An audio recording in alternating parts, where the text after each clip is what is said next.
99 TV special debate చర్చా రచ్చకు స్వాగతం. నేను ముల్ల శ్రీనివాస్. పెద్ది సుదర్శన్ రెడ్డి నర్సంపేట మాజీ ఎమ్మెల్యే దివంగతులైనారు. సో ఆ సందర్భంగా తెలంగాణ రాష్ట్ర వ్యాప్తంగా బీఆర్ఎస్ శ్రేణుల్లో కొంత మరి నర్సంపేట నియోజకవర్గ ఎమ్మెల్యే కావచ్చు 2001 నుంచి టీఆర్ఎస్ పార్టీలో మరి కీలకంగా వ్యవహరించి ఉద్యమంలో పాల్గొన్న పెద్ది సుదర్శన్ రెడ్డి నిజంగా అతి పిన్న వయసులో గుండెపోటుకు గురై ఒక 5-6 రోజులు యశోద హాస్పిటల్లో ఆయన చికిత్స పొందుతూ నిన్న రాత్రి సుమారు 1 గంట ప్రాంతంలో తుది శ్వాస విడిచారు. సో బీఆర్ఎస్ శ్రేణులంతా కూడా ఆయనకు మరి కొంత కన్నీటి ఇవాళ మధ్య ఆయన అంత్యక్రియలు కూడా పూర్తయ్యాయి. బీఆర్ఎస్ వర్కింగ్ ప్రెసిడెంట్ అలాగే హరీష్ రావు ఇద్దరు కూడా కేటీఆర్ హరీష్ రావుల దగ్గర ఉండి ఈ యొక్క కార్యక్రమంలో పాల్గొన్నారు. సో ఒకవైపు బీఆర్ఎస్ వర్కింగ్ ప్రెసిడెంట్కి మరి ఏసీబీ కోర్టులో హాజరవ్వాల్సి ఉండగా ఉదయం పూట ఆయన మరి కోర్టు నిర్ణీత సమయానికి హాజరయ్యారు. సో కోర్టు తీర్పు అంశంలో ఫార్ములా ఈ కార్ రేస్ అంశంలో మరి ఆయనకు వాయిదా వేసిన నేపథ్యంలో అక్కడి నుంచి నేరుగా ఆయన నర్సంపేట వెళ్లారు. పెద్ది సుదర్శన్ రెడ్డి మాజీ ఎమ్మెల్యే అంత్యక్రియల్లో పాల్గొన్నారు. వాళ్ళ కుటుంబ సభ్యుల్ని ఓదార్చారు.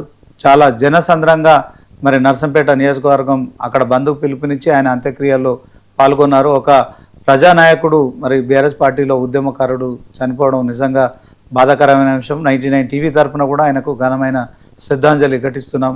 ఇక ఫార్ములా ఈ కార్ రేస్ విషయంలో అసలు ఈరోజు ఏసీబీ కోర్టులో ఏం జరిగింది, అదే క్రమంలో ఫార్ములా ఈ కార్ రేస్ విషయంలో మరి అభియోగాలేంటి, దీంట్లో మరి రానున్న రోజుల్లో ఏం జరగబోతోంది, కేటీఆర్ నిజంగానే మరి ఇప్పటికే ఏసీబీ విచారణకు హాజరయ్యారు. సో ఛార్జ్ షీటు ఏసీబీ కూడా దాఖలు చేసిన నేపథ్యంలో విచారణ కొనసాగుతోంది. సో ఆగస్టు 25వ తారీఖు యొక్క కేసు కూడా వాయిదా పడిన నేపథ్యంలో సో ఇదే అంశంలో మరి రేపొద్దున ఏం జరగబోతుంది, ఇక దీంట్లో మరి చర్చించబోతున్నాం. మరి ఉపేంద్ర గారు అడ్వకేటు మనకు అందుబాటులో ఉన్నారు జూమ్లో. అదే క్రమంలో చరణ్ కౌశిక్ యాదవ్ గారు కాంగ్రెస్ పార్టీ నుంచి ఆయన ఫోన్ ఇన్లో మనకు అందుబాటులో ఉంటున్నారు. విజయార్య క్షత్రియ గారు బీఆర్ఎస్ నాయకులు కూడా స్టూడియోలో అందుబాటులో ఉన్నారు. డాక్టర్ తాటికాయల జయరాం పొలిటికల్ అనలిస్ట్ కూడా జూమ్లో జాయిన్ అవుతున్నారు. సో ముందుగా ఒకసారి చరణ్ కౌశిక్ యాదవ్ గారితో మాట్లాడదాం, కాంగ్రెస్ పార్టీ. సో దాంట్లో మరి ఉపేంద్ర గారు అడ్వకేట్గా ఏం మాట్లాడతారు, ఆయనతో ముందుగా మాట్లాడదాం. ఉపేంద్ర గారు, సో ఉపేంద్ర గారు కూడా ఇంకా జాయిన్ కాలేదు. సో ముందుగా మరి స్టూడియోలో ఉన్నారు విజయార్య క్షత్రియ గారు, ఆయనతో మాట్లాడదాం. బీఆర్ఎస్ నాయకులుగా మరి ఈ పరిణామాలు ఎట్లా చూస్తారు? విజయార్య గారు చెప్పండి సార్, ఎలా చూస్తారు? మొత్తానికి ఒకవైపు ఇవాళ బీఆర్ఎస్ పార్టీకి ఒక రకంగా ఒక విషాదకరమైన వార్త, మరొకటి కొంత ఆందోళన కలిగించే వార్త. విషాదకరమైన వార్త పెద్ది సుదర్శన్ రెడ్డి దాంట్లో ఆయన చనిపోయిన తర్వాత, ఎందుకంటే ఒక ఉద్యమకారుడు, ఒక పొలిటికల్గా మరి ఎమ్మెల్యేగా ఎదిగాడు. మరి నర్సంపేట నియోజకవర్గానికి కూడా ఆయన ఒక బీఆర్ఎస్ పార్టీకి కంచుకోటగా ఉన్న వ్యక్తి మన మధ్యలో లేడు. సో ఆయన గుండెపోటుకు గురై యశోద ఆసుపత్రిలో 5 రోజులు కూడా మృత్యువుతో పోరాడారు, కానీ నిన్న రాత్రి చనిపోయారు. సో ఇది నిజంగా బీఆర్ఎస్ పార్టీకి తీరని లోటు అని చెప్పుకోవచ్చు. అదే క్రమంలో కేటీఆర్ మరి షెడ్యూల్డ్ ప్రోగ్రాం కనుక కోర్టును గౌరవించాలి కనుక ఆ కోర్టు కూడా హాజరు కావడము, సో దాంట్లో మరి ఆ తీర్పుకు సంబంధించి కావచ్చు దానికి వాయిదా వేసిన తర్వాత కోర్టు నుంచి నర్సంపేటకు వెళ్ళారు. సో ఫార్ములా ఈ కార్ రేస్ విషయంలో రేపొద్దున ఏం జరగబోతుంది, దీంట్లో ఏసీబీ కోర్టు ఎలాంటి దీంట్లో ఎలా జరగబోతుంది అనేది మీరు చెప్పండి. ముందుగా తెలంగాణ ప్రజలకు బీఆర్ఎస్ పార్టీ తరఫున నమస్కారాలు తెలియజేస్తూ, మరి ఈరోజు మా ప్రియతమ నాయకులు మరి మాజీ నర్సంపేట ఎమ్మెల్యే గారు మా పెద్ది సుదర్శన్ రెడ్డి గారి మరణం మూలంగా ఆయనకు ఘన నివాళులు అర్పిస్తూ మరి ఆయన మనసుకు శాంతి చేకూరాలని ఆ దేవుణ్ణి ప్రార్థిస్తూ, మరి ముందుగా ఏంటంటే మరి ఆయన మరణానికి ప్రత్యేకమైన కారకులైనటువంటి కాంగ్రెస్ పార్టీ రేవంత్ రెడ్డి గారు రాబో కాలంలో మూల్యం చెల్లించక తప్పదు అని చెప్పేసి ప్రజలకు తెలియజేస్తూ, ఎందుకు అనంటే ఆయన గుండెపోటు రావడానికి ఈ కాంగ్రెస్ పార్టీ ప్రభుత్వమే కారణము. ఇది మా డాక్టర్ ఆర్ఎస్ ప్రవీణ్ కుమార్ గారు అన్ని విషయాలు మరి మా మీడియా ప్రాంగణంలో మరి ప్రజలకందరికీ తెలియజేయడం జరిగింది. అయితే ఇక్కడ ఈరోజు ఫార్ములా ఈ రేస్ సంబంధించినటువంటి మరి హియరింగ్లో భాగంగా కేటీఆర్ గారు ఈరోజు హాజరైన విషయం అందరికీ తెలుసు. మరి ఆగస్టు 25 తారీఖు వాయిదా పడ్డది. దీంట్లో వాస్తవంగా ఎక్కడ కూడా ఫ్రాడ్ అనేది జరగలేదు. కానీ అధికారులు మరి యాజ్ పర్ ది రూల్ ప్రకారంగా ఒక సిస్టమేటికల్గా చేయలేరు అనేది అభియోగం ఉన్నది వాస్తవం. అయితే అందులో మరి ఆనాడు మున్సిపల్ మంత్రిగా ఉన్నటువంటి కేటీఆర్ గారు మరి తానే బాధ్యత వహిస్తూ నా ఆదేశాల మేరకే వాళ్ళు చేశారు, వాళ్ళదేం తప్పు లేదు అని చెప్పి నర్మగర్భంగా తను ప్రజల ముందు పెట్టారు. ఎక్కడ కూడా ఆ రోజు ఎందుకంటే ఎన్నికలు ఉన్నాయి, ఎన్నికల హడావుడిలో ఉన్నాం మేము. మరి ఎన్నికల హడావుడి సందర్భంలో నేను ఇచ్చిన ఆదేశాన్ని పాటించి వాళ్ళు చేశారే తప్పిస్తే ఎక్కడ కూడా ఆ డబ్బు పక్కదారి పట్టలేదు. నాదే బాధ్యత అని చెప్పి నాదే బాధ్యత అని చెప్పి ఒకసారి విజయారాయ్ గారు మీరు అలాగే ఉండండి. మరి చరణ్ కౌశిక్ యాదవ్ గారు ఉన్నారు, కార్పొరేషన్ చైర్మన్. ఫోన్ ఇన్ లో చరణ్ గారితో మాట్లాడిన తర్వాత మీతో మాట్లాడండి. చరణ్ గారు సార్ నమస్కారం సార్. నమస్తే సార్. మొత్తానికైతే ఒకవైపు బీఆర్ఎస్ పార్టీలో ఒక మాజీ ఎమ్మెల్యేగా ఉన్న, నర్సంపేట మాజీ ఎమ్మెల్యేగా ఉన్న పెద్ది సుదర్శన్ రెడ్డి మరణ వార్త ఒకవైపు, అదే క్రమంలో కేటీఆర్ ఏసీబీ కోర్టుకు హాజరవడం కావచ్చు. సో కొంత ఒకవైపు విషాదం, మరొక వైపు ఆందోళన.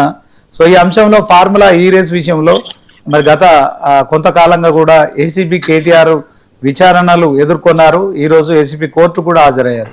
సో దాంట్లో వాయిదా పడిన తర్వాత ఇప్పుడు అది ఒక సస్పెన్స్ కొనసాగుతోంది. దాంట్లో కేటీఆర్ మాట్లాడిన అంశాలు కావచ్చు, వాస్తవానికి అక్కడ ఏం జరిగింది, ఏం జరగబోతుంది, మీరేం చెప్తారు సార్? ఇక్కడ 57 కోట్ల రూపాయలు ప్రభుత్వానికి సంబంధించిన నిధులు గోలుమాలైన మాట వాస్తవం. దానిలో భాగంగా ఏసీబీ వాళ్ళు విచారణ చేస్తా ఉన్నారు. ఇందులో చాలా స్పష్టంగా 10 కోట్ల మించి వ్యవహారం చేసేటప్పుడు హెచ్ఎండిఏ బోర్డు అనుమతి తీసుకోవాలి, ఆర్థిక శాఖ అనుమతి తీసుకోవాలి, క్యాబినెట్ అనుమతి తీసుకోవాలి, ఎలక్షన్ కోడ్ అమల్లో ఉన్నప్పుడు ఎలక్షన్ కమిషన్ కూడా అనుమతి తీసుకోవాలి. ఎలాంటి అనుమతి లేకుండా కేటీఆర్ గారు మౌఖిక ఆదేశానుసారం అగ్రిమెంట్ జరిగింది ఒక రేటు, చెల్లించింది ఒక రేటు, అంటే బిఫోర్ గా చెల్లించిన పరిస్థితి మనం చూసినాం. అదే కాకుండా నియమ నిబంధనల ఉల్లంఘన జరిగింది, పెమా నిబంధనల ఉల్లంఘన జరిగింది, ఎలక్షన్ కమిషన్ నిబంధనల ఉల్లంఘన జరిగింది. అదే కాకుండా ఆర్థికంగా ఎలాంటి అనుమతి తీసుకోలేదు. కాబట్టి రాష్ట్ర ప్రభుత్వం కావచ్చు, అదే కాకుండా 8 కోట్ల రూపాయలు ఇన్కమ్ ట్యాక్స్ రూపంలో హెచ్ఎండిఏ చెల్లించిన పరిస్థితి మనం చూసినాం. కాబట్టి తర్వాత కాంట్రాక్ట్ రద్దు అయిపోయింది. అయినా కూడా రాష్ట్ర ప్రభుత్వ ఖజానాకు సంబంధించి నష్టం జరిగింది. కాబట్టి ఏసీబీ గారు విచారణ చేస్తా ఉన్నారు. అసలు ఏసీబీ నా మీదకి ఎట్లా వస్తుందని చెప్పేసి బీఆర్ఎస్ పార్టీ మాట్లాడుతాం. ఒక ప్రజాప్రతినిధి కావచ్చు, తర్వాత ప్రభుత్వంలో మంత్రి రాష్ట్ర ఆర్థికానికి గండిపడే ప్రయత్నంలో భాగంగా ఇట్లాంటి నిర్ణయాలు తీసుకున్నప్పుడు ఖచ్చితంగా ఏసీబీ పరిధికి వస్తారని చెప్పేసి ఏసీబీ చట్టం చెప్తా ఉంది. దానిలో భాగంగా ఏసీబీ కేసు బుక్ చేశారు, దానిలో భాగంగా నోటీసులు ఇచ్చారు. దాని తర్వాత ఏదైతే ఉందో తర్వాత కేంద్ర ప్రభుత్వానికి సంబంధించిన కొంతమంది అధికారులు కూడా ఉన్న పరిస్థితి, వారికి సంబంధించిన డిఓపిటి అనుమతి తీసుకుంది రాష్ట్ర ప్రభుత్వం. అదే కాకుండా అందులో ఉన్నటువంటి వాళ్ళందరూ నోటీసులు ఇచ్చారు, నోటీసులు ఇచ్చి విచారణ చేస్తాం. దానిలో భాగంగా ఈరోజు కేటీఆర్ గారు కూడా హాజరైన పరిస్థితి మనం చూస్తా ఉన్నాం. దాన్ని రాజకీయం చేసే ప్రయత్నం వాళ్ళు ఎంతసేపు మేము ఇష్యూ చేయలేదు, అదే కాకుండా ఇక్కడ కారు రేసింగ్ రద్దయింది. మరి ఇప్పుడు రాష్ట్ర ప్రభుత్వానికి అయితే 55 కోట్ల రూపాయల నష్టం అయితే జరిగింది కదా. అదే కాకుండా అధికారులు చెప్పింది ఏంటంటే మేము కేటీఆర్ గారు చెప్పిన మౌఖిక ఆదేశానుసారం మేము విడుదల చేసినామని చెప్పి చాలా స్పష్టంగా చెప్పారు. దానిలో భాగంగా కేటీఆర్ గారి మీద విచారణ జరుగుతూ ఉంది. దాన్ని రాష్ట్ర ప్రభుత్వానికి ఆపాదించడం, అసలు మేము తప్పే చేయలేని చెప్పే ప్రయత్నం, అదే కాకుండా రాష్ట్ర ప్రభుత్వ ఖజానా నష్టం జరిగింది కాబట్టి ఏసీ విచారణ జరుగుతూ ఉంది. కాబట్టి ఇక్కడ చట్టం ప్రకారం ముందుకు పోతా ఉంటే దీన్ని రాజకీయం చేసే ప్రయత్నాలు బీఆర్ఎస్ పార్టీ ముందుకు పోతా ఉంది. కాంగ్రెస్ ప్రభుత్వం ఎక్కడ కూడా రాజకీయం తావు లేకుండా తెలంగాణ రాష్ట్రంలో విచారణ చేస్తా ఉన్నారు. విచారణకు సహకరించాల్సిన బీఆర్ఎస్ పార్టీ కేటీఆర్ గారు ఎంతసేపు రాజకీయ స్టేట్మెంట్ ఇచ్చే ప్రయత్నం వారు చేస్తా ఉన్నారు. చట్టం ముందు అందరూ సమానమే. ఆనాడు కేటీఆర్ గారు మున్సిపల్ శాఖ మంత్రి ఉండొచ్చు, ఈరోజు ఎమ్మెల్యేగా ఉండొచ్చు, టీఆర్ఎస్ పార్టీ వర్కింగ్ ప్రెసిడెంట్ ఉండొచ్చు. కానీ చట్టం అనేది అందరికీ సమానం. చట్టం ప్రకారం మాత్రమే ముందుకు పోతా ఉన్నారు. ఇవన్నీ నిబంధనలు అతిక్రమించింది కాబట్టి రకరకాల అదేవిధంగా సెక్షన్స్ ఎఫెక్ట్ అయినాయి. ఖచ్చితంగా ఈ సెక్షన్ల ప్రకారం 10 సంవత్సరాలకు పైగా శిక్ష పడే అవకాశం ఉంది. కాబట్టి ఖచ్చితంగా ఏసీబీ విచారణలో మొత్తం అన్ని బయటపడతాయి. ఖచ్చితంగా ఏసీబీకి సహకరించాలని చెప్పి కాంగ్రెస్ పార్టీ కోరుతాం. ఓకే, ఫైనల్ గా కేటీఆర్ ఇందులో ఖచ్చితంగా తప్పు చేశాడని మీరు ఆరోపిస్తున్నారా? సార్, ఆధారాలన్నీ కాంగ్రెస్ పార్టీ చెప్తలే, ఆధారాలతో సహా ఏసీబీ సంబంధించినటువంటి అధికారులు చాలా స్పష్టంగా అరవింద్ కుమార్ గారు సంబంధించి వారు ఐఏఎస్ గా ఉన్నారు కాబట్టి డిఓపికి అనుమతి కావాలని కోరినాం. చాలా రోజుల పాటు ప్రధానమంత్రి కార్యాలయం తాత్సారం చేసినప్పటికీ చివరిగా డిఓపికి అనుమతి వచ్చింది. అంతకుముందు కేటీఆర్ గారికి సంబంధించి గవర్నర్ గారు అనుమతి కోరినాం. తర్వాత బిఎల్ఎన్ రెడ్డి గారు కావచ్చు, ఈ ముగ్గురు సంబంధించిన అంశం ఎక్కడ చట్టానికి లోబడి మాత్రం కాంగ్రెస్ ప్రభుత్వం ముందుకు పోతా ఉంది. బీఆర్ఎస్ ప్రభుత్వంలో లాగా గవర్నర్ గారిని అనుమతి తీసుకోకుండా, డిఓపికి అనుమతి తీసుకోకుండా వీళ్ళని అరెస్ట్ చేయండి, వాళ్ళని అరెస్ట్ చేయండి, డైరెక్ట్ మీద కూర్చొని నిర్ణయాలు కాంగ్రెస్ ప్రభుత్వం తీసుకోవడం లేదు. చట్టం అనేది అందరికీ సమానం, చట్టానికి లోబడి అందరూ ఉండాలని కాంగ్రెస్ ప్రభుత్వం భావిస్తా ఉంది. దానిలో భాగంగా కేటీఆర్ గారు నోటీసులు ఇచ్చి ఏసీబీ విచారణ జరుగుతా ఉంది. ఖచ్చితంగా ఇందులో కేటీఆర్ గారు మౌఖిక ఆదేశానుసారం రాష్ట్ర ప్రభుత్వ ఖజానాకు 55 కోట్ల రూపాయల నష్టం జరిగింది కాబట్టి నష్టం ఉద్దేశపూర్వకంగా చేసినటువంటి ఆనవాళ్లు కనపడతా ఉన్నాయి. అదే కాకుండా ఏదైతే కార్రేసి వారానికి సంబంధించిన ఆ సంస్థ ఏదైతే ఉందో ఆ సంస్థ బీఆర్ఎస్ పార్టీ సంబంధించిన ఎలక్షన్ బాండ్ కూడా కొనుగోలు చేసింది. తర్వాత ఏసీబీ దగ్గర పూర్తిస్థాయి ఆధారాలు ఉన్నాయి. ఇలా ఫెమా నిబంధనలు ఎలక్షన్ నిబంధనలు కూడా అతిక్రమించింది కాబట్టి కేంద్ర ప్రభుత్వం మరి ఫెమాకు సంబంధించిన యాక్ట్ వాళ్ళు కేంద్ర ప్రభుత్వం పట్టించుకోవాలా, ఎలక్షన్ కమిషన్ కోడ్ అమలు ఉన్నప్పుడు వారు కూడా పట్టించుకోవాల్సిన అవసరం ఉంది. రాష్ట్ర ప్రభుత్వం మాత్రం ఏసీబీ విచారణ చాలా పారదర్శకంగా పకడ్బందీగా ఖచ్చితంగా కేటీఆర్ తప్పు చేసినని చెప్పేసి అధికారులు చెప్తా ఉన్నారు. వారి ఆదేశానుసారం మేము తప్పు చేసినామని చెప్పేసి అధికారులు ఒప్పుకున్న పరిస్థితి కాబట్టి ఖచ్చితంగా చట్టం ప్రకారం చర్యలు తీసుకుంటారు. ఏసీబీ మొత్తం ఏం జరిగిందనే విషయాలు, వాస్తవ విషయాలు ఫైనల్ రిపోర్ట్ కూడా బయట పెడతారు. ఓకే, అంటే ఈ కేసులో చరణ్ గారు 54 కోట్లు దుర్వినియోగమైన మీ ఏసీబీ ఆరోపణల నేపథ్యంలో విచారణ జరిగింది, ఛార్జ్ షీట్ వేశారు. సో దీంట్లో 54 కోట్ల రూపాయలు నేను ఇందులో 1 రూపాయి కూడా నేను ముట్టుకోలేదు. ఆ ఫార్ములా ఈ కార్ రేసు ఎవరైతే ఉన్నారో ఆ సీఈఓ అకౌంట్ కి ట్రాన్స్ఫర్ అయ్యాయని చెప్పి కేటీఆర్ చెప్తున్నారు. సో వాస్తవానికి ఇందులో కేటీఆర్ ఫ్రాడ్ ఎట్లా చేసినట్టయితే దాంట్లో మరి ఏసీబీలో ఈ ఏసీబీ కోర్టులో ఈ కేసు నిలుస్తుందంటారా? సార్, ఉద్దేశపూర్వకంగా ప్రభుత్వ రంగ సంస్థకు నష్టం చేసింది మీరు. అదే కాకుండా ఒప్పందం జరిగింది మున్సిపల్ శాఖతోటి, చెల్లించింది హెచ్ఎండిఏకి నిబంధనలు ఉన్నాయి. ఆ నిబంధనలన్నీ అతిక్రమించారు. ఎందుకు అతిక్రమించారంటే కేటీఆర్ గారు మా ఆదేశానుసారం మేము అతిక్రమించామని చెప్పి అరవింద్ కుమార్ గారు వాంగ్మూలం ఇచ్చారు. కాబట్టి సంస్థకు కావాలని చెప్పి నష్టం చేసినప్పుడు ఖచ్చితంగా చట్టం ప్రకారం చర్యలు తీసుకుంటారు. దానిలో భాగంగా ఏసీబీ ఎంటర్ అయింది. ఏసీబీ చట్టంలో నిబంధనలు ఉన్నాయి. అదే కాక ఆ నిబంధనలు లోబడి ఏదైతే ఆ బోర్డు అనుమతి ఉండాలి, హెచ్ఎండిఏ 10 కోట్లు దాటితే బోర్డు అనుమతి లేదు. 50 కోట్ల రూపాయలు కాబట్టి 45 కోట్ల రూపాయలు కాబట్టి అందులో ఆర్థిక శాఖ అనుమతి అది లేదు, కేబినెట్ తీర్మానం లేదు. ఒప్పందమైంది ఒకరోజు, చెల్లింపులు ముందుగానే చేశారు. కాబట్టి ఇక్కడ క్విడ్ ప్రోకో జరిగినట్టు చాలా స్పష్టంగా నిర్ధారణ అయ్యింది. కాబట్టే ఇవన్నీ సెక్షన్స్ అన్ని కూడా ఎఫెక్ట్ అయినాయి. ఖచ్చితంగా కేటీఆర్ గారు అనుకోకుండా కావాలని చేసినటువంటి సంఘటనలో దొరుకుతానని చెప్పేసి వారు భావించలేదు. కానీ మూడోసారి మేమే అధికారులకు వస్తుందని చెప్పేసి ఖచ్చితంగా అతి విశ్వాసంతో మాత్రమే ఈ తప్పులో వాళ్ళు చాలా స్పష్టంగా ఇరుక్కున్నట్టు కనపడతా ఉంది. కాబట్టి ఖచ్చితంగా ఏసీ వారు పూర్తి స్థాయి రిపోర్టు రాష్ట్ర ప్రభుత్వ ప్రజల దృష్టి, ప్రభుత్వం దృష్టి ఉంచుతారు. ఓకే, ఇది కేవలం ఏసీబీ పరిధిలోనే ఉండబోతుందా? ఈడీ కూడా ఎంటర్ అయ్యే అవకాశం ఉంటుందా? రేపొద్దున ఏం జరగబోతుందండి చరణ్ గారు? అంటే ఇప్పుడు పెమా నిబంధనలు ఉన్నాయి. పెమా నిబంధనలు అన్నప్పుడు ఈడీ ఉండాలి, ఎలక్షన్ కమిషన్ కూడా దీని మీద విచారణ చేయాలి. వాళ్ళు గవర్నర్ గారు చాలా రోజులు తాత్సారం చేశారు. డిఓపి అనుమతి కూడా చాలా రోజుల పాటు ఇవ్వని పరిస్థితి మనం చూసినాం. మరి కేంద్ర ప్రభుత్వం కావాలనే వాళ్ళు కేటీఆర్ గారిని కాపాడే ప్రయత్నం చేస్తున్నారు, చాలా స్పష్టంగా కనపడతా ఉంది. ఎందుకంటే కాళేశ్వరానికి సంబంధించి 45 గంటల కేసు బుక్ చేస్తా ఉన్నారు. ఆ కేసే బుక్ చేయలేదు, 6 నెలలు అయిపోయింది. ఈ కార్ రేసింగ్ ద్వారా ఇది గొర్రెస్కాన్ ఏసీ విచారణతో ఈడీ వస్తుంది. ఈడీ వచ్చి కొంత లేట్ చేసిన పరిస్థితి కూడా మనం చూస్తా ఉన్నాం. కాళేశ్వర కమిషన్ విషయంలో హైకోర్టులో స్టే వస్తే తర్వాత మేము సిబిఐకి ఇస్తే ఆ సిబిఐ ఏమో కేసులు బుక్ చేయదు. అంటే రకరకాల వేలో కేంద్ర ప్రభుత్వంలో ఉన్న సంస్థలను కూడా అడ్డుకునే ప్రయత్నం జరుగుతా ఉన్నాయి. ఎలక్షన్ కమిషన్ ఇప్పటికైనా సుమోటోగా ఈ కేసును స్వీకరించాల్సిన అవసరం ఉంది. ఎందుకంటే ఎలక్షన్ కమిషన్ కోడ్ అమల్లో ఉన్నప్పుడు పైసల సమయం ఏ వ్యవహారమైనా ఎలక్షన్ కమిషన్ అనుమతి తీసుకోవాలి. అనుమతి తీసుకోకుండా ట్రాన్సాక్షన్ జరిగింది. వాళ్ళు ఇప్పటి వరకు అది ముట్టనట్టు ఉన్న పరిస్థితి మనం చూస్తా ఉన్నాం. ఫేమా కూడా స్పందించలేదు. మరి ఈడీ స్పందిస్తా లేదు, మరి ఏం చేస్తూ చూడ కేంద్ర ప్రభుత్వంలో సంస్థలేమో దీన్ని ఆపే ప్రయత్నం దీన్ని డిలే చేసే ప్రయత్నంలో ముందుకు పోతారు. కాబట్టి కాంగ్రెస్ ప్రభుత్వం చాలా పారదర్శకంగా ఇక్కడ ప్రతిపక్ష నాయకుడు కేటీఆర్ గారేనో కావాలని కేసులు పెట్టే ఉద్దేశం కాంగ్రెస్ ప్రభుత్వం లేదు. చట్టాన్ని లోబడి మాత్రమే ముందుకు పోతా ఉన్నారు. దానిలో భాగంగా యాజ్ పర్ ప్రక్రియలో భాగంగా విచారణ చేస్తా ఉన్నారు. విచారణ చేయాల్సినటువంటి కేటీఆర్ గారు అనవసరంగా కాంగ్రెస్ పార్టీ మీద నిందలేసే ప్రయత్నం వారు చేస్తా ఉన్నారు. నిజంగా కేసీఆర్ గారు ఈ కేసులు ఇట్లాంటి కాంగ్రెస్ వాళ్ళు పెట్టి ఉంటే ఎప్పుడూ అరెస్ట్ చేసేవాళ్ళు. వాళ్ళు డైనింగ్ టేబుల్ మీద కూర్చోనో ఫామ్ హౌస్ లో కూర్చోనో గవర్నర్ గారు లేదా డిఓపీటీ అనుమతి తీసుకోకుండా అరెస్ట్ చేయండి అని చెప్పేవాళ్ళు. కానీ కాంగ్రెస్ ప్రభుత్వం చాలా డెమోక్రటిక్ లో ముందుకు పోతా ఉన్నాం కాబట్టి ముందస్తు కావచ్చు, ప్రక్రియలో ఎలాంటి లోపాలు ఉండొద్దు, తన మన అనే భేదం ఉండొద్దు, చట్టం అందరికి సమానంగా ఉండాలని భావించి చట్టం ప్రకారం ముందుకు పోతా ఉన్నారు. ఖచ్చితంగా దోషులు ఎవరైనా కూడా ఎంత పెద్దవాళ్ళు ఉన్నా కూడా వదిలిపెట్టే ప్రసక్తే లేదు. ఖచ్చితంగా చట్టం ప్రకారం అందరూ సమానమని చెప్పేసి కాంగ్రెస్ ప్రభుత్వం భావిస్తాం. దానిలో భాగంగా విచారణ కొంత లేట్ అవుతుండొచ్చు కాక ఖచ్చితంగా తప్పు చేసిన వాళ్ళందరూ కూడా శిక్ష పడాలని చెప్పి కాంగ్రెస్ ప్రభుత్వం. చరణ్ గారు, అదే క్రమంలో బీజేపీ కూడా ఆరోపిస్తోంది దీంట్లో మరి కేటీఆర్ రేవంత్ ఇద్దరు ఒకటైపోయారు, సిండికేట్ అయిపోయారు. సో వాళ్ళ మధ్య లావాదేవీలు నడిచినాయి. సో ఇది సెటిల్ అయిపోయిందని కూడా ప్రచారం చేస్తున్నట్టున్నారు. దీనికేం చెప్తారు? ఇక భారతీయ జనతా పార్టీ మీకు తెలవంది కాదు, ఈ కేసు సంబంధించి మేము డిఓపిటి అనుమతి అడిగినాం.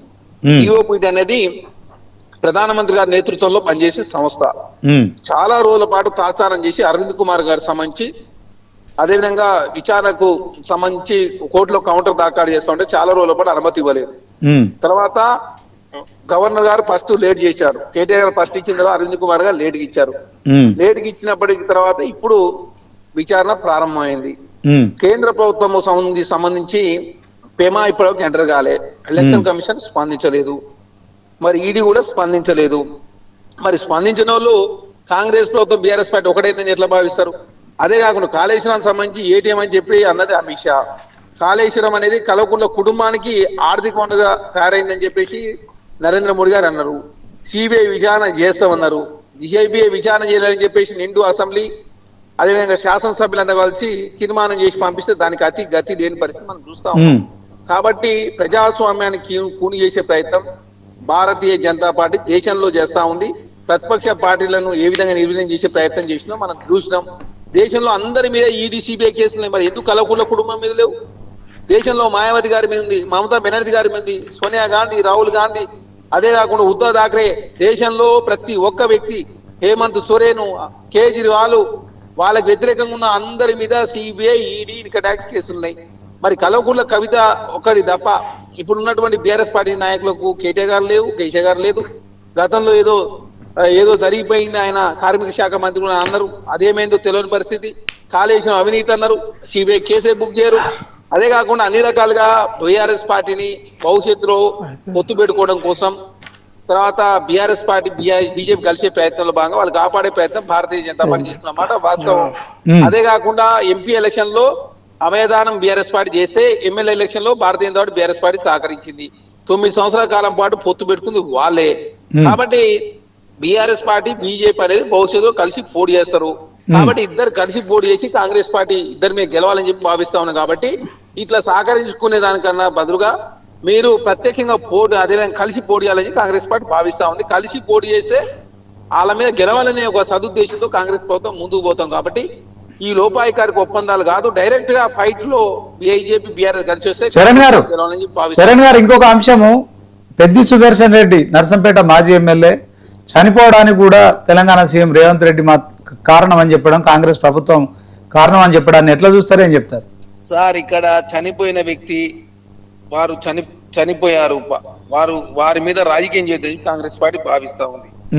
అదే కాకుండా వారికి సంబంధించి కాంగ్రెస్ పార్టీగా మేము తీవ్ర దిగ్భ్రాంతిని వ్యక్తం చేస్తూనే ఇట్లాంటి సంఘటనలు జరగవద్దు, వారు అకాల మరణం మేము కూడా కాంగ్రెస్ పార్టీగా చింతిస్తా ఉన్నాం.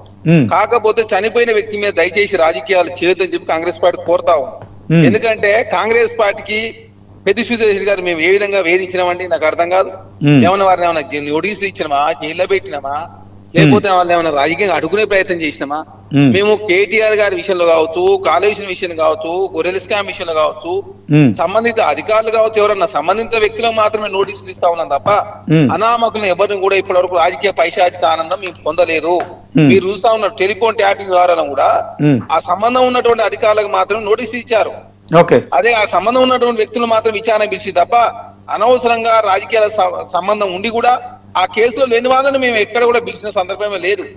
మా ప్రభుత్వంలో రాజకీయ కక్షలకు తావులేదు. రాజకీయాలు రాజకీయాలు చేయాలి, మిగతా సందర్భాల్లో రాష్ట్ర ప్రయాణాలు ముఖ్యం.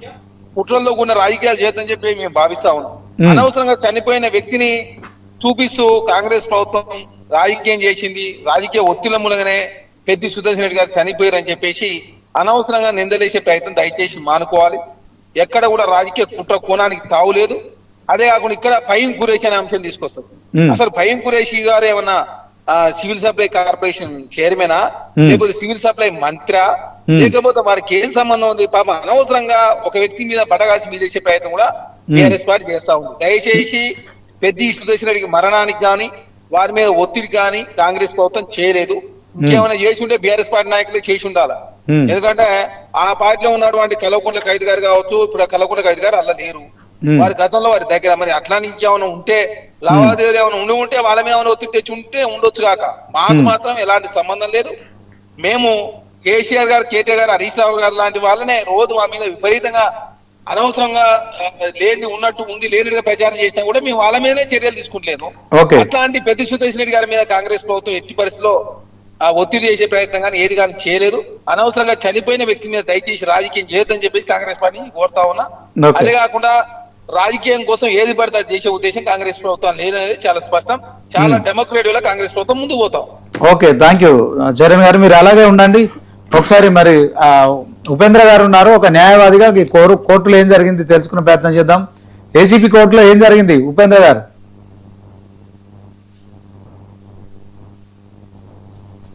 అదేవిధంగా ప్రేక్షకులకు నమస్కారం. అయితే ఈరోజు వాస్తవానికి ఏంటి అంటే కేసు ఉన్నది మన అక్యూజ్డ్ అపియరెన్స్ మాత్రమే. మామూలుగా అక్యూజ్డ్ అటెండ్ కావాలి, పిలిచినప్పుడు అటెండ్ అవుతారు. సరే, ఫస్ట్ అపియరెన్స్ కాబట్టి డాక్యుమెంట్స్ ఏమన్నా ఉంటే ఏసీబీ వాళ్ళు ఫైల్ చేసినటువంటి డాక్యుమెంట్స్ ఏమన్నా ఉంటే ఇస్తారు, తర్వాత డేట్ ఇస్తారు. ఇది ఈ స్టేజ్ లో జరిగేది. కానీ ఈ స్టేజ్ లో మనం అనుకునే ఆర్గ్యుమెంట్స్ ఇంకోటో జరిగేది కాదు. దీని తర్వాత ఇప్పుడు ఏమైందంటే ఛార్జ్ షీట్ ఫైల్ చేసారు, వాళ్ళు ఏదైనా డాక్యుమెంట్స్ ఉంటే ఆ కోర్టుకు సమర్పిస్తారు. అది కోర్టు వారు మొత్తం క్షుణ్ణంగా అధ్యయనం చేసిన తర్వాత ఛార్జ్ షీట్ మొత్తాన్ని కానీ documentary evidence after careful consideration that the ACB court has frame A charges. ఆ ఛార్జ్ ఫ్రేమ్ అయిన తర్వాత మళ్ళీ విట్నెస్ కి మళ్ళీ సమన్ వెళ్తాయి. విట్నెస్లు ఎవరెవరైతే ఉంటారో ఆ కేసులో వాళ్ళందరినీ కూడా మళ్ళీ కోర్టుకు రావాల్సి ఉంటది. వాళ్ళు కోర్టు ముందు వాళ్ళ యొక్క అంటే సాక్ష్యం ఇవ్వటం జరుగుతుంది అనమాట. విట్నెస్లు ఎగ్జామినేషన్ అయిపోయిన తర్వాత మళ్ళీ వాళ్ళని డిఫెన్స్ కౌన్సిల్ అంటే మేము కేటీఆర్ గారి తాలూకు కానీ అక్యూజ్డ్ తాలూకు ఎవరైతే అడ్వకేట్స్ ఉంటామో మేము అందరం కూడా దానికి క్రాస్ చేయటం ఉంటది. క్రాస్ చేసిన తర్వాత వాళ్ళని క్రాస్ చేసిన తర్వాత మళ్ళీ మనం కూడా ఎవిడెన్స్ పెట్టుకోవడానికి అవకాశం ఉంటుంది. మనల్ని కూడా వాళ్ళు క్రాస్ చేస్తారు. తర్వాత ఇద్దరు సైడ్ వాదనలు విన్న తర్వాత కేసు పూర్వాపరాలు అన్ని పరిశీలించిన తర్వాత డాక్యుమెంటరీ ఎవిడెన్స్ కానీ టెక్నికల్ ఎవిడెన్స్ కానీ లేకపోతే ఈ మధ్య కాలంలో వస్తున్నటువంటి ఇవన్నీ కూడా సాఫ్ట్వేర్ సంబంధించినవి వాళ్ళ దగ్గర ఏమేమి ఉన్నాయో వాళ్ళు కోర్టులో ఏమేసారో ఏసీబీకి సంబంధించిన వాళ్ళు అవన్నీ చూసినాక కోర్టులో జడ్జిమెంట్ రావడం అనేది జరుగుతుంది. కాబట్టి ఇదంతా కూడా ఇప్పుడు తేలేటువంటి సబ్జెక్ట్ కాదు. ఎందుకంటే ఈ కేసు ఛార్జ్ షీట్ ఫైల్ చేసి కేసు కమెంట్స్ కావడానికి ఇప్పుడు 3 సంవత్సరాల దగ్గర 3 సంవత్సరాలు పట్టినట్టుంది. మరి ఇవన్నీ జరగడానికి 3 సంవత్సరాలు పడుతుందో 5 సంవత్సరాలు పడుతుందో ఈ ప్రభుత్వం ఉంటుందో ఈ ప్రభుత్వం ఉండదో కూడా మనకు తెలియనటువంటి అంశాలు. కాబట్టి మేము ఏమంటున్నామంటే పూర్తిగా పొలిటికల్ వెండెట్టా కేసు. ఎందుకంటే ACB case when the ACB case applicable అంటే there should be 3 ingredients. There should be a demand of the bribe, first one. తర్వాత యాక్సెప్టెన్స్ ఆఫ్ ద బ్రైబ్. ఇప్పుడు పొలిటికల్ వెండెట్టా కాసేపు పక్కన పెడదాం. యాజ్ అన్ అడ్వకేట్ గా మీరు ఒక విషయం చెప్పండి నాకు. అభియోగాలు ఏమైనా కేటీఆర్ మీద ఫార్ములా ఈ రేస్ కి సంబంధించిన అంశంలో అభియోగాలు ఏంటి చెప్పండి. ఇప్పుడు అక్కడికే వస్తున్నాను నేను. ఇప్పుడు ఏసీబీ కేసు ప్రకారం వాళ్ళు కేసు రిజిస్టర్ చేశారు. అసలు ఏసీబీ కేసు రిజిస్టర్ కావాలంటే ఫస్ట్ ఏంటంటే there should be a demand of bribe from by the public servant. There should be acceptance to take bribe from the public servant. Thereafter there should be a recovery of money or valuable things like a gold or whatever. కాబట్టి here there is a no demand of bribe, there is a no acceptance of bribe, there is no recovery of money or whatever it is. In 3 ingredients are not there. As per these ingredients there is no ACB case. Not at all this case is applicable to the KTR and as well as the other accused also. నేను ఇంకా మూడో point కూడా చెప్తా ఉన్నా. వాళ్ళు ఏమంటారు అంటే misappropriation funds made by the public servant అని చెప్పి సెక్షన్ 13 క్లాస్ కి సబ్ క్లాస్ 1 ఏదో మళ్ళీ ఇంకొక సెక్షన్ తీసుకొచ్చారు. కానీ ఇక్కడ మిస్అప్రాప్రియేషన్ ఫండ్స్ కి వచ్చినప్పుడు ఇక్కడ ఫండ్స్ మిస్అప్రాప్రియేషన్ కావాలంటే కేటీఆర్ ఆ డబ్బుల్ని తన బామ్మర్ది అకౌంట్ లకు తన సడకున్ అకౌంట్ లకు పంపిస్తున్నాం, లేకపోతే అరవింద్ కుమార్ ఆయన అనుచరుల అకౌంట్ లకు, లేకపోతే అలా షడకున్ అకౌంట్ లకు, తమ్ముని అకౌంట్ లకు పోతున్నాం, లేకపోతే SLN రెడ్డి గారు ఇంజనీర్ ఎవరైతే ఉన్నారో ఆ రిటైర్డ్ ఇంజనీర్ వాళ్ళ అకౌంట్ లో పోతేనే మిస్అప్రాప్రియేషన్ ఫండ్ కింద వస్తుంది. ఇక్కడ అట్లా ఏం జరగలేదు కదా. ఇక్కడ direct this amount transfer to the CEO of the E formula from the HMDA. But there is a transparency, clear case. In several times the KTR has categorically stated under the instructions of the being a minister, I have orally instructed to the IAS officer. Thereafter IAS officer has did this payment transfer to the CEO. Where is the misappropriation of funds? As, this section is also not applicable to the in this case. కాబట్టి మేము ఏమంటున్నాం, వాళ్ళు political vendetta అనడానికి చెప్పటం ఏంటంటే శ్రీనివాస్ గారు అక్కడ motive ఉండాలి, ఇంటెన్స్ ఉండాలి, ఇల్విల్ ఉండాలి. ఇప్పుడు ఈ విషయాలు నేను ఏసీబీ కేసు అంశానికి మాట్లాడినప్పుడేమో అవి 3 చెప్పాను. యాక్చువల్ గా ఒక కేసు, ఒక కంప్లైంట్ మీద కేసు రిజిస్టర్ FIR కావాలి, చార్జ్ షీట్ ఫైల్ కావాలని అంటే ప్రాథమికంగా ఉండాల్సినటువంటి, నేను ఒక లాయర్ గా మాట్లాడుతా ఉన్నాను, ఇక్కడ ఇంటెన్షన్ ఉండాలి. ఫస్ట్ వాడి చేసేవాడికి ఎవరైనా ఒక తప్పు చేయాలనుకున్నప్పుడు ఇంటెన్షన్ ఉండాలి, తర్వాత ఇల్విల్ ఉండాలి, మోటివ్ ఉండాలి. ఇక్కడ ఈ 3 కూడా ఏం లేవు. ఎందుకు ఈ మాట అనాల్సి వస్తుందంటే ఫార్ములా ఈ అనేది మనము ఏదైతే కరెంటు కార్లు ఈ కార్లు తీసుకొచ్చేది ఈ వ్యవస్థను ఎందుకు పెట్టామంటే మనము ఇక్కడ ఉన్నటువంటి ఏదైతే ఉపేంద్ర గారు ఒక నిమిషం, ఒక జయరామ్ గారు, శ్రీనివాస్ గారు చెప్పండి. సో మొత్తానికి పెద్ది సుదర్శన్ రెడ్డి మరణం అంటే చిన్న వయసులో 52 సంవత్సరాల వయసులో ఆయన హార్ట్ అటాక్ గురయ్యారు. తర్వాత హన్మకొండలో మరి అక్కడ డాక్టర్ మమతా రెడ్డి 9 సార్లు CPR చేశారు. సో కొంత కోలుకున్నట్టు కనిపించింది. తర్వాత అతన్ని యశోద ఆసుపత్రికి తరలించారు. యశోద ఆసుపత్రిలో 5-6 రోజులు ఆయన మృత్యువుతో పోరాడారు. కానీ దురదృష్టవశాత్తు ఆయన రాత్రి 12 గంటల 45 నిమిషాలకు తుది శ్వాస విడిచారు. ఒక డైనమిక్ లీడర్, ఒక ఉద్యమకారుడు, ఒక మాజీ ఎమ్మెల్యే, బీఆర్ఎస్ పార్టీలో మరి నిజంగానే ఖచ్చితంగా కొంత ప్రజానాయకుడిగా పేరున్న వ్యక్తి చనిపోవడం కావచ్చు. దానికంటే ముందు RS ప్రవీణ్ కుమార్ ఆయన హాస్పిటల్లో ఉన్నప్పుడు తెలంగాణ భవన్లో మీడియాతో మాట్లాడుతూ కూడా చేసిన ఆరోపణలు ఏవైతే ఉన్నాయో వాటి పట్ల మీరు ఏం స్పందిస్తారు చెప్పండి.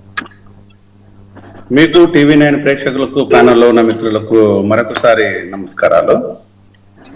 సహచరులు, మా జిల్లా వాసి, వరంగల్ జిల్లా వాసి పెద్ది సుదర్శన్ రెడ్డి గారు నిజంగా అకాల మరణానికి నా ప్రగాఢ సానుభూతి ఆ కుటుంబ సభ్యులకు, తన శ్రేణులకు.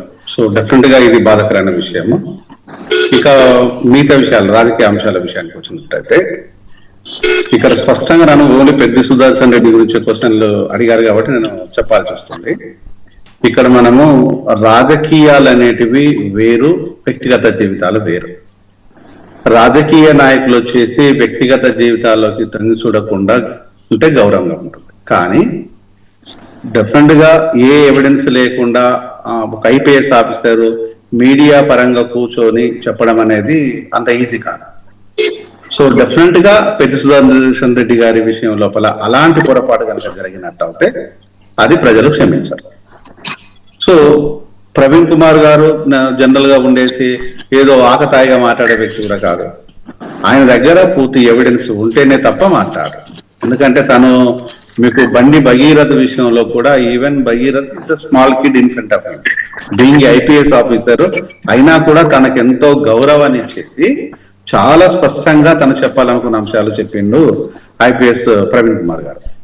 అంటే ఇక్కడ రేవంత్ రెడ్డి గారి ప్రభుత్వము నిజంగా ప్రభుత్వ పనులే చేస్తుండి ప్రభుత్వ అంశాలలోనే ఉన్నట్టు అయితే బాగానే ఉంటుంది. కానీ ఇక్కడ ఈ వంకర చూపులు, టింకరి పనులు అనేవి ఉంటే ఇదే చివరిసారి కూడా కావచ్చు కాంగ్రెస్ కు. ఇది కాంగ్రెస్ కు నష్టం జరుగుతుంది తప్పితే సైకిల్ కాంగ్రెస్ కు నష్టం జరగదన్న విషయాన్ని కూడా నేను స్పష్టంగా చెప్తున్నాను. అంటే ఇక్కడ నేను ఎందుకు సైకిల్ కాంగ్రెస్, నేనే నా BRS BJP పార్టీని కాదు చెప్తున్నానంటే ఇది వాళ్ళు చెప్తున్న మాటలలో కాబట్టి, ఇది కాంగ్రెస్ వాళ్ళే చెప్తున్నారు. సీనియర్ కాంగ్రెస్ లీడర్లు వచ్చేసి మా దాంట్లో పదవులు కావాలంటే సైకిల్ కాంగ్రెస్ కావాలి తప్పితే కాంగ్రెస్ పనికి రావట్లేదని అనే దాంతో నేను చెప్పాల్సి వచ్చింది. అంటే ఇక్కడ పెద్ది సుదర్శన్ రెడ్డి మీరు అన్నట్టుగా డెఫినెట్ గా డైనమిక్ లీడర్. ఆయన ఉద్యమ సమయంలో కావచ్చు, ఇతర అంశాల్లో కావచ్చు, ఏ విధంగా చూసినా నర్సంపేట మాది వరంగల్ లోకల్ హన్మకొండ అయితే నర్సంపేట మాకు జస్ట్ 35-40 కిలోమీటర్స్ ఉంటుంది. సో పెద్ది సుదర్శన్ రెడ్డికి నాకు సో కొంత సంబంధాలు లేదు తప్పితే మేమంతా చెప్పుకునే అంత తిరగలేదు, చేయలేదు. సో పార్టీ పరమైన సంబంధాల కంటే ఒక జిల్లా సంబంధాలు ఉన్నవి, సేమ్ టైమ్స్ వచ్చేసి మంచి రిలేషన్ ఫ్రెండ్షిప్ మాత్రం ఉంది, అది నేను చెప్పగలుగుతాను. కానీ ఆయనను టార్గెట్ చేసిందన్న విషయాన్ని మాత్రము అది ప్రజలు జీర్ణించుకోరు, అది కరెక్ట్ అయిన విధానం కాదు, జీర్ణించుకోరు. ఇక నెక్స్ట్ ఎందుకు ఇలాంటి పరిస్థితులు ఏర్పడుతున్నాయి, ఎందుకు చేస్తున్నారు అంటే రేవంత్ రెడ్డికి ఏదన్నా రెస్పాన్సిబిలిటీ తీసుకొని చెప్పాలనుకున్నప్పుడు మాత్రమే కోర్టులు, కేసులు, కేటీఆర్, ఇంకా కాళేశ్వరం, ఇంకా అనేక రకాల కేసులు గుర్తుకొస్తుంటాయి.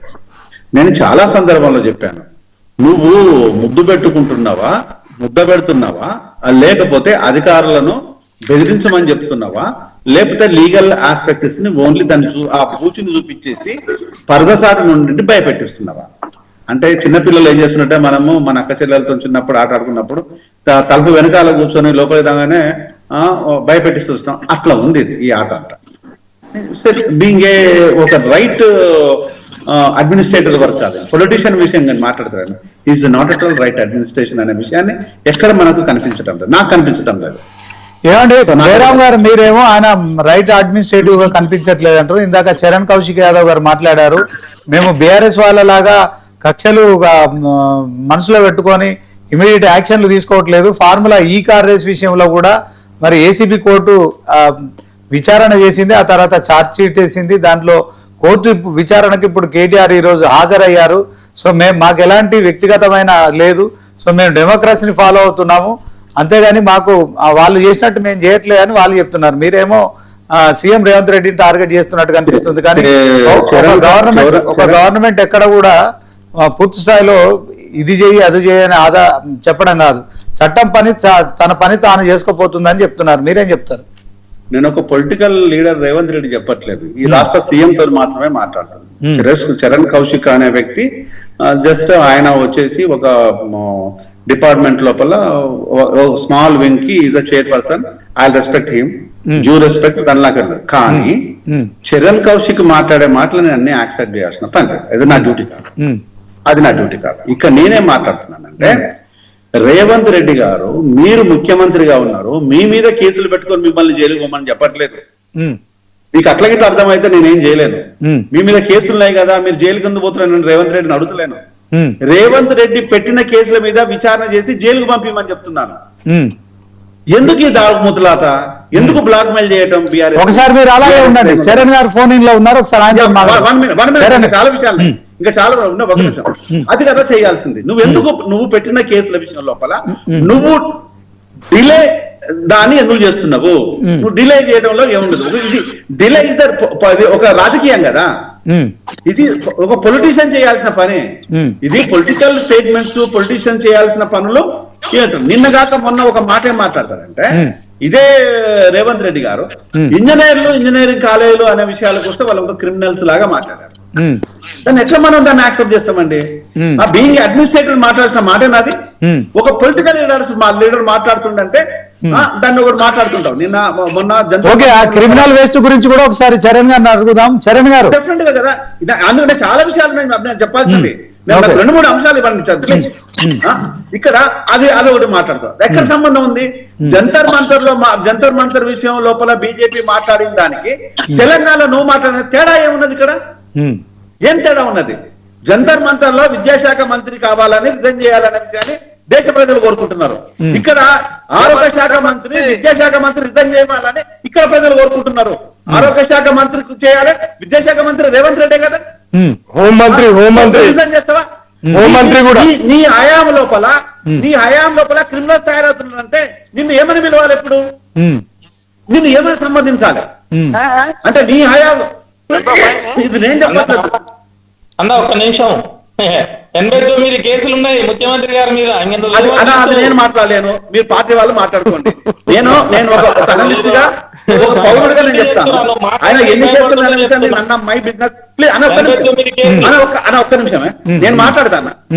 నాకు కొంచెం నాకు గుర్తున్నది అంటే నేను రాజకీయ అంశాల విషయంలో జోడించి మాట్లాడతలేను. మీరు ఒక విద్యార్థులను ఈ రోజు క్రిమినల్స్ గా బోధిస్తుంటే ఆ శాఖను ఆపరేట్ చేస్తున్న మిమ్మల్ని ఈ రోజు ఆ విద్యార్థులు ఏమని చెప్పాలి? ఒక విద్యావంతులుగా నేనేం చెప్పాలి? అంటే ఈ రోజు మీరేం మాట్లాడుతున్నారు అంటే సోయి ఉండి మాట్లాడుతున్నారా, సోయి తప్పి మాట్లాడుతున్నారా? ఒక నిమిషం మీరు అలాగే ఉండండి. జయరామ్ గారు ఆగండి. చరణ్ గారు ఉన్నారా లైన్ లో? ఉన్నాండి.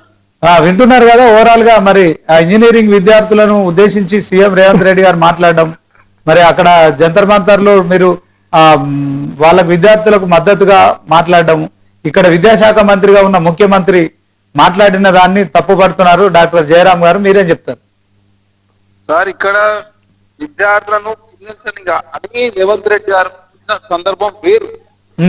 ఇక్కడ వేరేంది మొక్కేంది నాకు అర్థం కాలేదు. అది వేరే మొక్కెట్లయితే విద్యార్థులను డైరెక్ట్ గా క్రిమినల్స్ అని చెప్తుంటే వేరేంది మొక్కింది. ఈరోజు ధర్మేంద్ర ప్రధాన్ కూడా అదే అయినట్టుండు. నేను నా దేశ ప్రజల కోసం నేను రిజైన్ చేస్తున్నాను. దేశ ప్రజల కోసం రిజైన్ చేసిండా? దేశంలో జరిగిన అక్రమాల కోసం రిజైన్ చేసిండా? దేశంలో జరిగిన సిబిఎస్ఈ సిలబస్ లోపల జరిగిన అవకతవకల కోసం రిజైన్ చేసిండు, నీటి కోసం రిజైన్ చేసిండు, నీటిలో జరిగిన అవకతవకలు చేసిండు. అయినా కూడా ఆయన దేశ ప్రజల కోసము దేశ భద్రత కోసము ఆయన రిజైన్ చేసిండంట. లేకపోతే విచ్ఛిన్న శక్తులు బయట నుంచి లోపలికి వస్తుంటే రిజైన్ చేసినట్ట. విద్యార్థులను ఎర్లీన్ మందు తాగి సాగుండే అని చెప్పి విద్యార్థులను అన్నాడు కదా. చెప్తూ ఉంటాయి. ఈ రాష్ట్ర ముఖ్యమంత్రివి, మీ రాష్ట్రానికి ముఖ్యమంత్రి విద్యాశాఖ మంత్రివి ఈ రోజు బిడ్డ తప్పు చేస్తే తల్లిని కదా నిందించాల్సింది. ఒక మైనర్ బాలిక నువ్వే నీ భాషలో చెప్పాలంటే రేవంత్ రెడ్డి, మైనర్ బాలుడు కనుక డ్రైవింగ్ లైసెన్స్ తోని కనుక డ్రైవింగ్ లైసెన్స్ ఉండి లేక డ్రైవ్ చేస్తే ఆ తల్లిదండ్రులను శిక్షించాలన్న వ్యక్తివి నువ్వు. ఈ రోజు ఆ విద్యాశాఖకు మంత్రిగా ఉన్నవారు నిన్నెందుకు శిక్షించొద్దు? నిన్నెందుకు రిజైన్ చేయొద్దు? నువ్వెందుకు రిజైన్ చేయకూడదు? అదే అడుగుతున్నాం. మేము కొత్తగా అడుగుతున్నాం. నీ భాషలో నువ్వు చెప్పింది నువ్వు చేసి అడుగుతున్నావు. అది వేరే మొక్క అనుకుంటే ఎట్లా? జయరామ్ గారు మీరు ఆగండి. చరణ్ గారు క్రిమినల్ వేస్ట్ అన్నాడే, క్రిమినల్ కాదు అన్నది. క్రిమినల్ వేస్ట్ అని చెప్తే క్రిమినల్ వేస్ట్ కు తేడా ఉంది కదా. విద్యార్థులు అరే సార్ దయచేసి నైపుణ్యం కొరత స్కిల్ గ్యాప్ గురించి ముఖ్యమంత్రి గారు మాట్లాడారు. తెలంగాణలో ప్రతి ఏటా సుమారు 1,10,000 మంది ఇంజనీరింగ్ పూర్తి చేసి బయటకు వస్తున్నారు. కానీ వాళ్ళలో చాలా మంది కనీస ప్రాక్టికల్ నైపుణ్యం ఉండడం లేదని రేవంత్ రెడ్డి అభిప్రాయపడ్డారు ఆ మీటింగ్ లో. అదే కాక ఉద్యోగం ఒక తెల్ల కాగితం ఇచ్చి ఉద్యోగం కొరకు కనీసం దరఖాస్తు రాయమన్నా రాయలేని పరిస్థితి ఉందని, అలాంటి క్వాలిటీ లేని విద్యపై సమయం డబ్బు వెచ్చించడం క్రిమినల్ వేస్ట్ అని సీఎం వ్యాఖ్యానించారు. క్రిమినల్ వేస్ట్ కు క్రిమినల్ తేడా ఉంది కదా. అనవసరంగా క్రిమినల్ అని చెప్పేసి మీరు ముఖ్యమంత్రి మాట్లాడిన క్రిమినల్ వేస్ట్ కు చెప్పు. అదే దయచేసి ఎందుకే అంటే ఇంత చేయకపోతే ఒప్పుకోవచ్చు కదా. మేము నిజాయితీలో ముందుకు పోతున్నాం. తెలంగాణలో విద్యా ప్రమాణాలు పెంపొందించడం, డ్రగ్స్ ను నిర్మూలించే ప్రయత్నం. Being a home minister what should I take care? ఆయన కదా ఈ రాష్ట్రాన్ని కాపాడాల్సింది, ఈ రాష్ట్రంలో ఉన్న తప్పొప్పులను శిక్షించాల్సింది. నువ్వే ప్రాపగండ చేస్తావు, నువ్వే ప్రమోషన్లు ఇస్తుంటావు, నువ్వే దొంగలను తీసుకొచ్చి నిలబెట్టుకుంటావు. అసలు ఐదుగురు డాక్టర్లను తీసుకొచ్చేసి ఆరోగ్య శాఖ లోపల మొత్తం అప్పగించినామంటే మిగతా డాక్టర్లు కాదా? నేను అడిగితే ఎక్కడ ఏం ఆన్సర్ ఉంది మీ దగ్గర? ఇలాంటి నేను మాట్లాడ మొదలు పెడితే మీ డాక్టర్ శాఖ మంత్రి ఉన్నాడే, రాష్ట్రం మొత్తం కేసీఆర్ నమ్ముతాడు, అన్ని రాజకీయ పార్టీలు నమ్ముతాయి.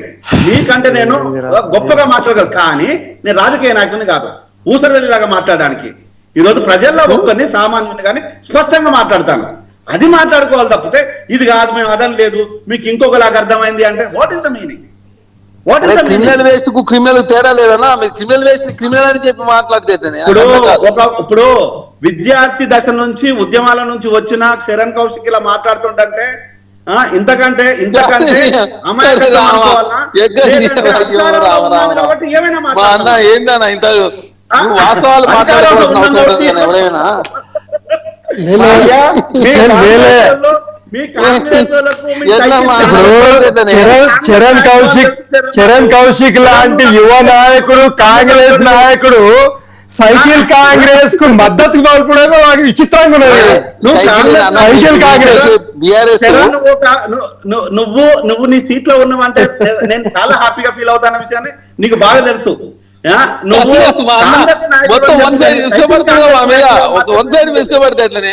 నేనేం చేయలేదు ఈరోజు cycle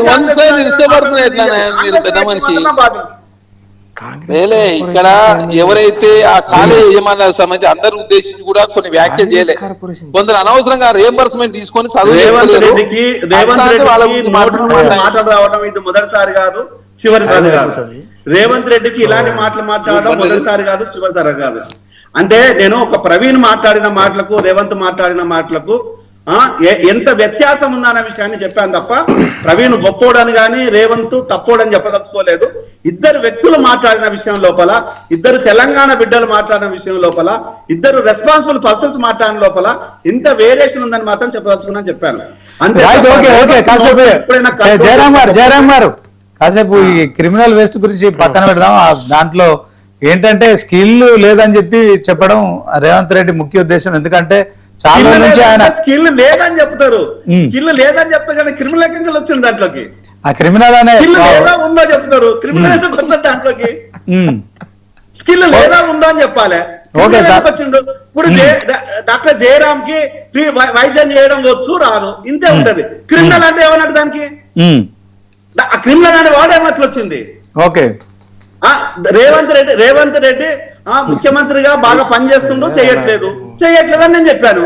it's not a good administrator అని చెప్పాను. నాకు స్పష్టత ఉంది. రేవంత్ రెడ్డి నాతో కూర్చొని మాట్లాడి చెప్తాను. అన్నా నువ్వు ఇట్లా మాట్లాడామంటే చెప్తాను నేను. చరణ్ గారు మీరు వివరణ ఇవ్వండి. ఆయన డాక్టర్ జయరామ్ గారు దాన్ని క్రిమినల్ వేస్ట్ గురించి పట్టుకున్నారు. ఆయన సార్ క్రిమినల్ వేస్ట్ కు క్రిమినల్ తేడా ఉందా లేదా డాక్టర్ గారు చెప్పాలి. హరీష్ రావు గారు కేటీఆర్ గారు మాట్లాడిన మీరు మాట్లాడితే ఎట్లానా? దయచేసి దాని క్రిమినల్ వేస్ట్ అనే సార్ అది అనవసరంగా హరీష్ కు కేటీఆర్ కు నాకేం సంబంధం? అంటే వాళ్ళే కదా క్షమాపణ చెప్పాలి అని చెప్పింది వాళ్ళే కదా. మేము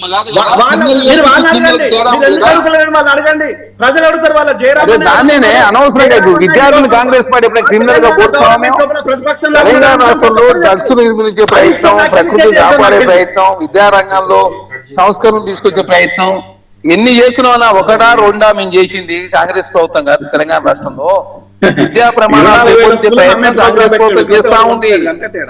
అనవసరంగా ఇప్పుడు ఏంటంటే ప్రతిదాన్ని బురదల్లే ప్రయత్నం బీఆర్ఎస్ పార్టీ చేస్తా ఉంది. దాన్ని మనం కాబట్టి కాంగ్రెస్ పార్టీగా ఎక్కడ కూడా విద్యార్థి లోకాన్ని కించపరిచే విధంగా ముఖ్యమంత్రి గారు మాట్లాడలేదు. అదే కాక కాలేజ్ యజమాన్యాలు కూడా కొంతమంది రియంబర్స్మెంట్ కోసమే కాలేజీలు నడిపే ప్రయత్నం చేస్తా ఉన్నాం. వారిని ఉద్దేశించి కొన్ని వ్యాఖ్యలు చేసింది తప్ప విద్యారంగంలో సంస్కరణలు తీసుకొచ్చే ప్రయత్నంలో ప్రభుత్వం ముందుకు పోతా ఉంది. మా ప్రభుత్వం ఒక నిమిషం మీరు అలాగే ఉండండి. జయరామ్ గారు మీరు కూడా ఒకసారి విజయారే గారు మీరు చెప్పండి. ఈ ఫార్ములా ఈ కార్యస్ విషయంలో చాలా రోజుల నుంచి కేటీఆర్ ఏసీబీ విచారణకు హాజరయ్యారు. ఇప్పుడు ఏసీబీ కోర్టు కూడా వెళ్ళారు. సో దీంట్లో మరి 55 కోట్ల రూపాయలు అంటే 10 కోట్ల కంటే ఎక్కువ అమౌంట్ విదేశాలకు ట్రాన్స్ఫర్ చేసే నేపథ్యంలో ఖచ్చితంగా కేబినెట్ ఆమోదం తీసుకోవాలి. దాంట్లో కొన్ని పరిమితులు ఉన్నాయి. వాటన్నిటిని కూడా ఉల్లంఘించారు. ఫెమా నిబంధనలు కూడా ఉల్లంఘించారు కనుక ఇది ఈడీ కేసు కూడా పెట్టాలి. వాస్తవానికి దాంట్లో ఇది కేంద్ర ప్రభుత్వం అంటే బీజేపీ ఉన్ను బీఆర్ఎస్ ఒకటి అయిపోయినాయి అనే ఆరోపణలు కూడా చరణ్ గారు చేస్తున్నారు. మీరేం చెప్తారు? ఒకటి చాలా స్పష్టంగా మరి కేటీఆర్ గారు అయితే స్పష్టంగా చెప్పిండ్రు ఏంటంటే నేను మౌఖిక ఆదేశాలు ఇచ్చిన మాట వాస్తవమే, కానీ దాన్ని చట్టబద్ధంగా అమలు చేయాల్సింది అధికారులు కాబట్టి వాళ్ళు చట్టబద్ధంగా చేసిండు అనడానికి ఈ అకౌంట్ నుండి హెచ్ఎండి అకౌంట్ నుండి ఫార్ములా సిఓ అకౌంట్ కి అయితే డబ్బులు వెళ్ళినాయి. ఆ వెళ్ళినప్పుడు ఎక్కడైతే వీళ్ళు చట్టబద్ధంగా నడుచుకోవాలా నడుచుకోనందుకే తప్పు జరిగింది అన్నప్పుడు ఎవరిని అడగాల? మరి ఇప్పుడు కేటీఆర్ గారి మీద అడుగుతావా? ఆయన బాధ్యత వహించడు. అయినా కూడా ధైర్యంగా దాంట్లో వాళ్ళని కూడా ధైర్యంగా ఆయన బాధ్యత వహించు. నేను మంత్రిని, నా మౌఖిక ఆదేశాల మీద వాళ్ళు చేసిండ్రు, నాకు ఎన్నికలు ఉండే పూర్తి బాధ్యత నాదే అని కూడా చెప్పారు. అట్లా చేస్తారు. ఇప్పుడు ఈ రోజు తెలంగాణ ఆత్మగౌరవ పోరాటంలో భాగంగా బంగారు తెలంగాణ కాన్సెప్ట్ లో తెలంగాణ #1 స్టేట్ గా నిలబడడానికి గాను ప్రపంచ దృష్టినంతా హైదరాబాద్ మహానగరం మీద తీసుకురావడానికి గాను ఫార్ములా ఈ రేసు పెట్టడం జరిగింది. అంటే ఎలక్ట్రిక్ వాహనాల కంపెనీలన్నీ ప్రపంచంలో ఉన్నాయని హైదరాబాద్కు రావాలి, ఇక్కడున్న ఆర్థిక అభివృద్ధి జరగాలి, మనకి ఎంప్లాయబిలిటీ కలగాలి, ఇన్ఫ్రాస్ట్రక్చర్ డెవలప్ కావాలనే ఉద్దేశంతో ఏదో కేసీఆర్ గారు చేసింది. తర్వాత కాలుష్య రహిత హైదరాబాద్ కావడానికి గాను ఎలక్ట్రిక్ వెహికల్స్ అవసరం. ఇక్కడ పొల్యూషన్ ఎక్కువ ఉందనే కదా. మరి అందులో ఈరోజు భారతదేశం ప్యారిస్ ఒప్పందంలో భాగంగా భారతదేశం సంతకం ఉంది. ఆ సంతకానికి అనుసారంగానే కదా తెలంగాణ రాష్ట్రం ఈ రోజు ఎలక్ట్రిక్ ఈ వాహనాల ఫార్ములా రైస్ పెట్టి అడ్వర్టైజ్మెంట్ చేసి, తర్వాత దాంట్లో భాగంగానే కొన్ని కంపెనీలు ఎలక్ట్రిక్ వాహనాల కంపెనీలు ఈ రోజు మన హైదరాబాద్ లో ఉన్నాయి. అంటే ఇలాంటి ఒక మరి ఆత్మగౌరవ పోరాటంలో భాగంగా తెలంగాణ అభివృద్ధిలో భాగంగా కేసీఆర్ చేసింది. రెండవది ఈ రోజు జరిగింది ఏంటంటే మరి హెచ్ఎండిఏ అకౌంట్ నుండి ఫార్ములా ఈ రేస్ కంపెనీ సిఇఓ అకౌంట్ లోకి వెళ్ళిన తర్వాత సీజన్ 1 ప్రకారంగా ఫార్ములా ఈ రేస్ నడిచింది. 2023 ఫిబ్రవరి సేమ్ డేట్ లో మరి సీజన్ 2 లో జరగాల్సినటువంటి కార్యక్రమాన్ని ఫిబ్రవరి 27 తారీఖు రేవంత్ రెడ్డి గారు 2024లో మాకొద్దు మేము చెయ్యము అని ఎందుకు చెప్పిండండి? అంటే తెలంగాణ ఆత్మగౌరవాన్ని తుంగలో దొక్కిన ముఖ్యమంత్రి. తెలంగాణ హైదరాబాద్ బ్రాండ్ ఇమేజ్ ఉంది, హైదరాబాద్ ది గ్లోబల్ సిటీగా బ్రాండ్ ఇమేజ్ ఉంది. ఆ బ్రాండ్ ఇమేజ్ ను మరి తూలనాడినటువంటి రేవంత్ రెడ్డి గారి మీద కేసులు పెట్టాలండి. ఏసీబీ కేసు అప్లికేబులే కాదు. ఈ రోజు మా అడ్వకేట్ గారు చెప్పారు ఏసీబీ కేసు అప్లికేబులే కాదు. రెండవది ఎక్కడైనా డబ్బులు ఏరాఫేరీ కాలేదు కదా. తర్వాత వాళ్ళు సిఇఓ గారు డబ్బులు రిటర్న్ పంపిర్రు, అకౌంట్ లో ఉన్నాయి ఎక్కడ హైదరాబాద్ లో. వచ్చే అమౌంట్ తీసుకపోండియా బాబు అని అంటే మరి రిసీవ్ చేసుకోవాలి కదా రేవంత్ రెడ్డి గారు. మాకు ఆ డబ్బులు వద్దంటాడు. డబ్బులు వద్దని లేని రచ్చ సృష్టించి ఈరోజు ఆగమాగం తప్పుడు ప్రచారం చేస్తున్నటువంటి ఈ కాంగ్రెస్ రేవంత్ రెడ్డి గారి నియమనాల్లో మాకు అర్థం కాదు. ఎందుకనంటే ఈరోజు బిఆర్ఎస్ ను మరి బొందలో నొక్కాలి. రెండవది కాంగ్రెస్ పార్టీని బొందలో నొక్కాలి. ఈ ఇరు పార్టీలను బొందలోకి ఎన్డీఏకు ద్వారాలు తెరవాలనే ఏకైక ఉద్దేశంతో అక్కడ చంద్రబాబు నాయుడు గారితో తర్వాత మోదీ గారితో కుమ్మక్కైపోయి ఈ రోజు రేవంత్ రెడ్డి గారు మరి డబల్ గేమ్ ఆడుతా ఉన్నాడు. ఆ డబల్ గేమ్ లో భాగాన్నే మా పార్టీకి సంబంధించినటువంటి ఈ చిల్లర కేసులు, పనికిమాలిన కేసులు ఇవి నిలబడాయి. మరి నిలబడాలంటే ఇప్పటిదాకా ఎందుకు కాలేండి? మేమే చెప్పింది, జగదీశ్వర్ రెడ్డి గారు అసెంబ్లీలో చెప్పారు, ఛాలెంజ్ చేసిర్రు, మీకు దమ్ము ధైర్యం ఉంటే మా మీద కమిషన్ వేయండి, మేము వస్తాం, నిలబడతాం, తప్పైతే మేము ప్రజల క్షమాపణ తప్పులు అన్నప్పుడు ఈ రోజు అండి ఆయన హోంశాఖ మంత్రిగా ఫెయిల్, విద్యాశాఖ మంత్రిగా ఫెయిల్, మున్సిపల్ శాఖ మంత్రిగా ఫెయిల్. అంటే ఈ రోజు ఎలా ఉంది వీళ్ళ పరిస్థితి అని అంటే ప్రభుత్వాన్ని మాట తప్పిన ప్రభుత్వంగా, మడమ తిప్పిన ప్రభుత్వంగా ఈ రోజు కాంగ్రెస్ పార్టీ పరిపాలన జరుగుతా ఉన్నది. అలాగే కూల్చివేతల ప్రభుత్వంగా, నరికివేతల ప్రభుత్వంగా కాంగ్రెస్ పార్టీ ప్రభుత్వం అందు గురించి తెలంగాణ ప్రజలు, తెలంగాణ రాష్ట్రాన్ని కాపాడే శ్రీరామ రక్ష ఓన్లీ కేసీఆర్ బిఆర్ఎస్ పార్టీ అనే విషయాన్ని మీకు తెలియజేస్తా ఉన్నాం.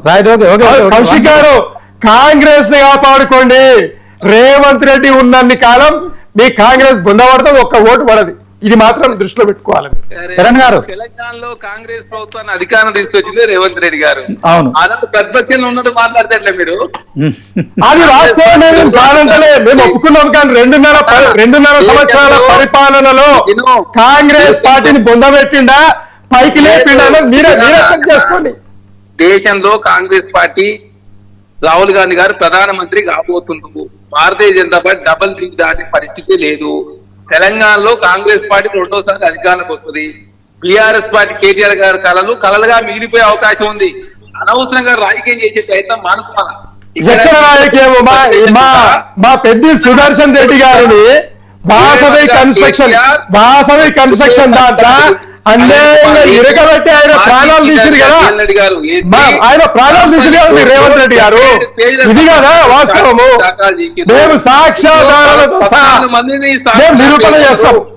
కేబినెట్ ఆర్థిక మరియు న్యాయశాఖ అనుమతులు లేకుండా నిబంధన విరుద్ధంగా హెచ్ఎండిఏ నుంచి 54.88 కోట్ల నిధుల విదేశీ సంస్థకు ఎఫ్ఏసి బదిలీ చేశారని ఏసీపీ ఆరోపించింది.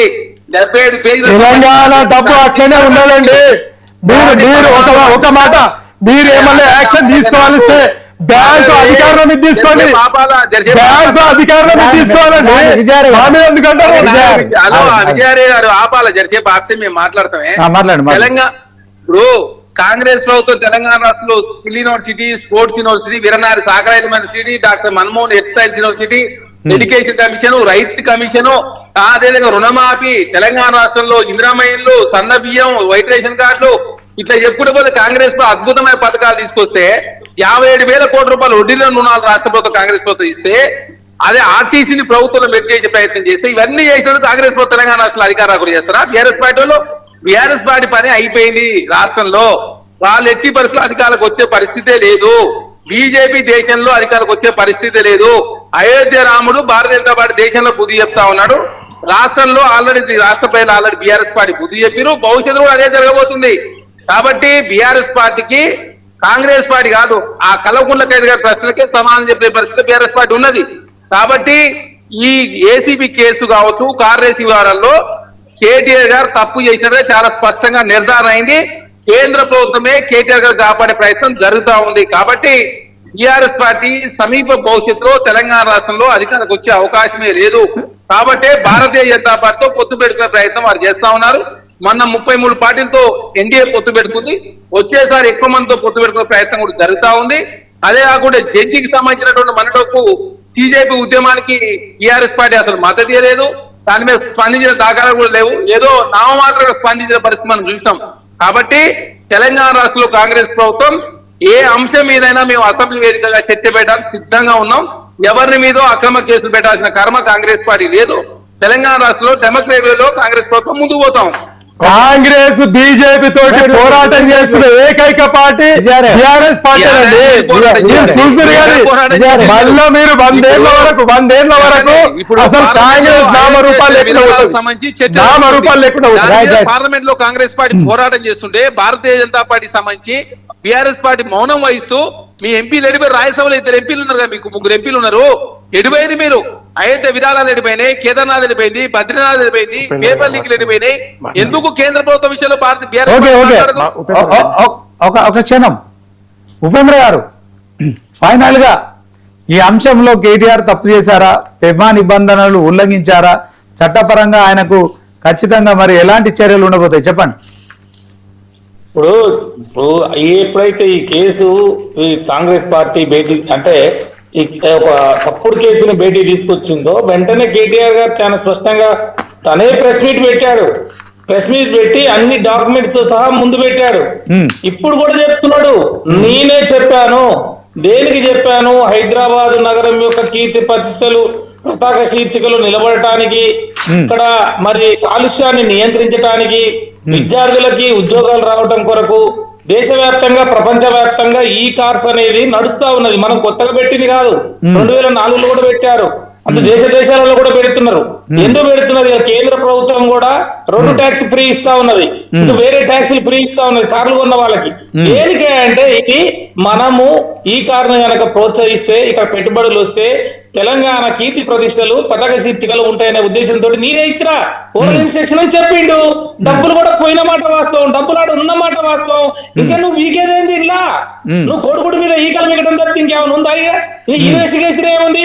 నువ్వు ఆడు ఇక్కడ నుంచి డైరెక్ట్ ఆడికి పోయినాయి అని చెప్తా ఉన్నాడు. అది బ్యాంకు వాళ్ళు పర్మిషన్ ఏదైతే తీసుకోవాలి, రిజర్వ్ బ్యాంక్ పర్మిషన్, లేకపోతే ఫెమాన్ మీరు చెప్తున్న ఏదైనా ఉంటే అది బ్యాంక్ ఆఫీసర్లు చూసుకోవాలి. కానీ ఇది క్రిమినల్ కేసు కాదు, దీంట్లో శిక్ష పడేది లేదు, ఈ కేసు నిలబడేది కాదు. ఇది 100% 200% చెప్తున్న శ్రీనివాస్ గారు. ఆ జడ్జిమెంట్ వచ్చిన తర్వాత మళ్ళీ మనం లైన్ లో తీసుకోండి. ఇది కేటీఆర్ గారు ఒక అక్విటల్ అయ్యేది, ఇది క్లీన్ చిట్ గా బయటకు వస్తాడు. ఈ case untenable before the ACB court as well as the high court. Right, thank you. Okay Upendra గారు, మరి డిబేట్ లో పాల్గొన్నందుకు ఒక న్యాయవాదిగా సంతోషం. మరి విలువైన సమాచారం ఇచ్చారు. చరణ్ కౌశిక్ యాదవ్ గారు, మీరు కూడా ఒక కార్పొరేషన్ చైర్మన్ గా బిజీగా ఉండగా కూడా ఫోన్ లైన్ లో అందుబాటులోకి వచ్చారు. విజయారే గారు స్టూడియోకి వచ్చిన ధన్యవాదాలు. అలాగే డాక్టర్ తాటికాయల జయరామ్ గారికి అందరు కూడా ధన్యవాదాలు. ఇది వాటి చర్చా రచ కార్యక్రమం. చూస్తూనే ఉండండి